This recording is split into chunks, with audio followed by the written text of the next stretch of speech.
Magandang araw mga Baberks. Tayo po ay gagawa ng video ngayon. Ngayon po ay March 10, 2024.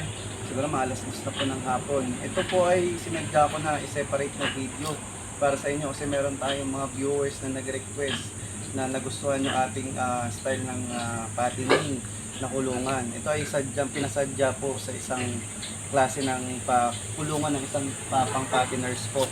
So bali, siguro curious lang sila kung anong sukat nung ginawa natin sa ating kulungan. So tara, subukan natin sukatin yung ating kulungan gamit yung ating metro. So hindi ako ganun ka-expert pero ay itatry ko yung best ko na ipakita sa inyo. O kung mali man po yung sinasabi ko, kayo na pong bahala. Basta makita niyo po yung sukat, yun na po yung talagang sukat ng ating kulungan. So tara po, sukatin natin yung ating kulungan. Bro. So ito na po guys, ito na po yung ating gagawing paraan ng pagsukat ng ating length ng ating kulungan.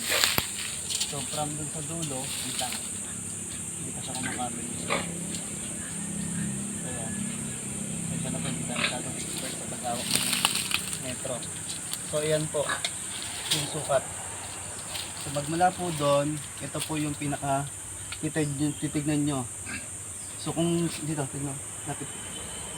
Kung sa feet kayo magbabase, bali 6 feet po siya. And then kung sa centimeter kayo magbabase, sana po tama po yung aking binabanggit. 183 centimeters po yung kanyang length. And then sakto siya sa 6 feet na nasukat din sa kabilang side naman ng metro. So lipat naman po tayo doon sa width ng ating kulungan. So ito na guys, sukatin natin yung length, yung width naman ng ating kulungan. So from here, yan, bali dito.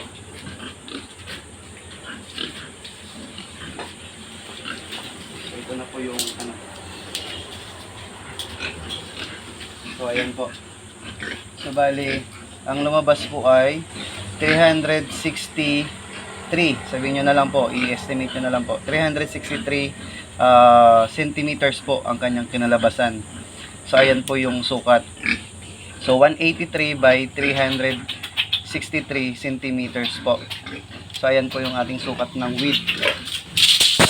So ayan naman po mga kababerk. So bali pagdating naman po dun sa sukat ng per cell or per cage ng ating kulungan ng pang-patining po. So magmula dito hanggang dito po. So parang pumapatak po siya ng 60 centimeters po. Sakto, 60 centimeters po. Yan po ang kanyang sukat. So ayun po, yun po yung magiging magiging sukat po ng cell sa bawat kulungan. So 60 centimeters. So kung mas maluwag pa po yung frame ng kulungan nyo, so maganda yun. Kung makabuo kayo ng hanggang palo, so maganda, mas malaki yung magagawa nyo. Kung sakto natin dito sa size na magiging kulungan natin, kung ito lang din ang gagayahin nyo, so kung sa 60 centimeters by cage per cell or ano tag ito, yung isang ganito, makakabuo kayo ng 6. Yan, 6 po yan.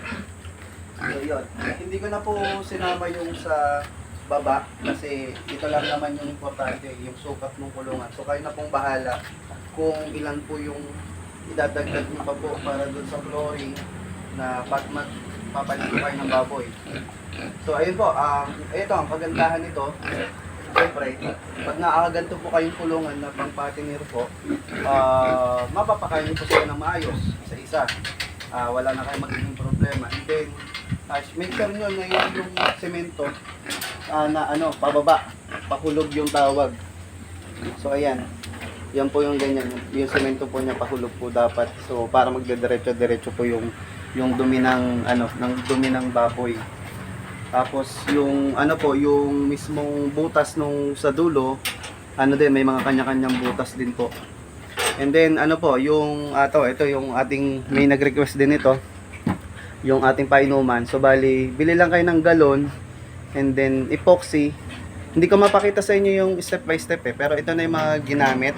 Galon, epoxy, and then yung yung thread na ginamit dito, yung pipe thread ng tawag. Then bili na lang kayo ng ano, ng isa pang yung mga pipe na ano diyan, or mga may reta-retaso kayo sa bahay. Lalo na sa mga probinsya meron ito eh. Yung mga pipe, yung pang gripo na half inch lang din.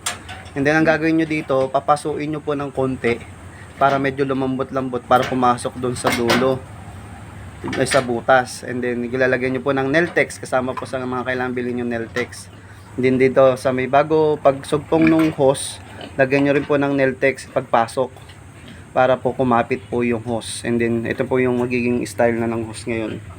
And then dito sa part na to, lagay po kayo ng goma para po pag may tumutulo matakpan nyo po. And then yung bili kayo ng tubo ulit na half inch, and then coupling, tapos ano na yung mismong drinker na ng baboy. And then gawa na lang po kayo nito, pa-welding na lang po kayo ng ganito para patungan po ng tubo. And then alambre na lang po para hindi po masyadong gumalaw. So ayan po, pagdating naman po sa cage po sa loob po ng interior design po ng ating patining po. Ito po, 10mm po yung gamit natin dyan. And then, bahala na po kayo doon sa spaces nung bawat bakal. And then, meron pong flat bar. Isa sa taas, isa sa baba. Ganun po yan. So, tapos pagdating naman po sa pintuan ng ating pintuan po ng ating kulungan, ito po, may tubo din dito. So, kailangan maganda yung pagkaka-welding nito para hindi po kumalas. And then, bilhan nyo po rin ng nut na tinatawag.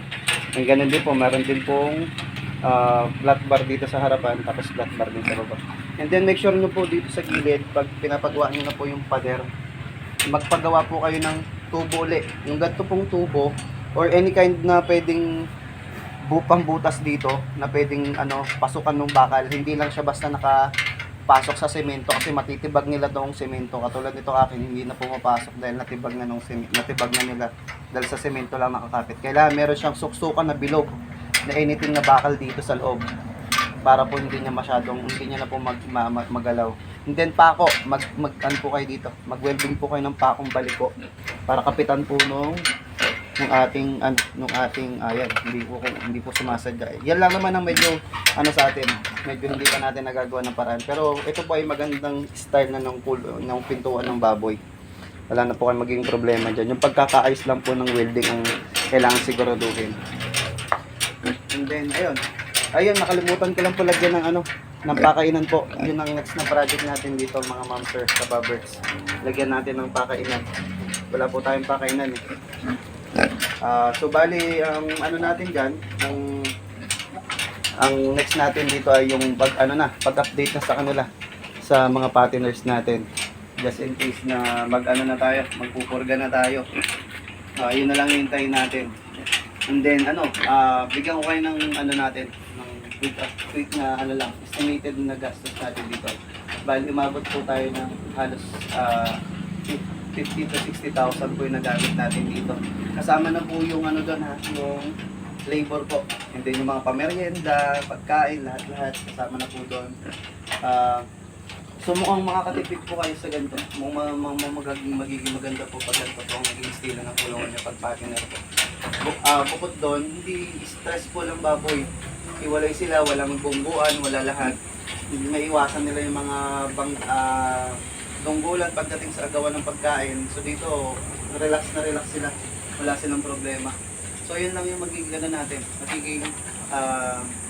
Magiging magandang feedback natin pag meron tayong mga ganitong style ng kulungan ng atin. So kung may sumanga yung mga sa mga ating viewers, yan po ang na naghihintay. Ito na po yung ating video. So sana subaybayan niyo po. And then yung sa drinker, sana mapanood ko din. Kung gusto mo rin, kung andyan ka, kung nanonood ka ngayon, sana mapanood mo yung sa drinker natin. Yung sa demo naman, saka natin papakita na sa susunod. Yung mga bawat pieces nung sa loob, papakita natin. So yun lang muna mga kababers. Sige po, paalam po.